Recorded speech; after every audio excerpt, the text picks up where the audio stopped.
पूर्व पश्चिम लोकमार्ग स्थित चौकदेखि 4 किलोमिटर पूर्व यो ठाउँ हो। वीरेन्द्र बजार यहाँ नजिकै छ र यहाँदेखि हामी शिवशनि धामतिर लाग्छौँ।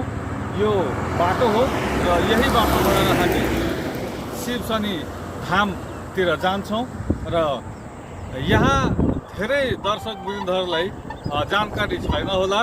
रुक्नी गाउँपालिका वडा नम्बर 6 मा पर्ने यो शिवशनि धाम एकदमै लोकप्रिय छ। यही बाटोबाट हामी शिवशनि धामसम्म पुग्दछौँ र यो शिवशनि धामभन्दा करिब 100 मिटर पछाडिको बाटो हो।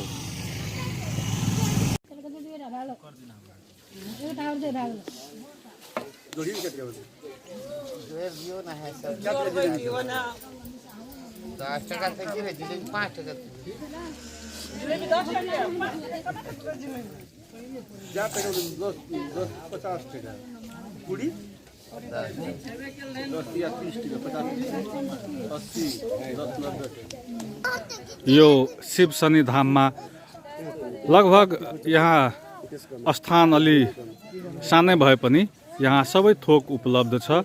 यहाँ आउने भक्तजनहरू पूजापाठ गरे पश्चात यहाँ नास्ता खाने गर्दछन् र नास्ताका लागि यहाँको स्थानीय स्तरमा पाउने चामलको पुरी, त्यस्तै कचरी, चप इत्यादि सामग्रीहरू चाहिँ उपलब्ध छन्।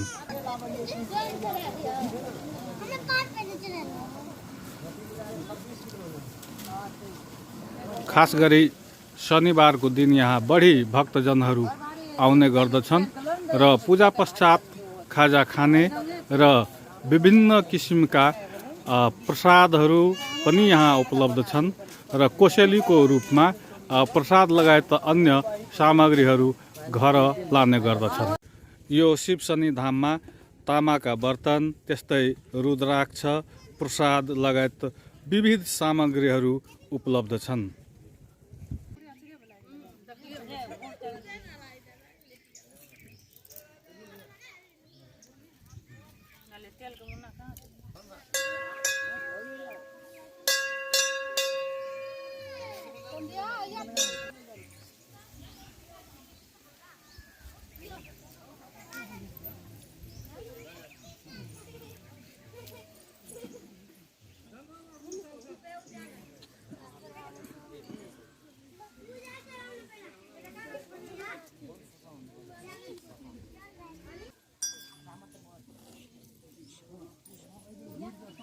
मिथिला सञ्चारका लागि शिवशनि धामबाट विनय कर्ण।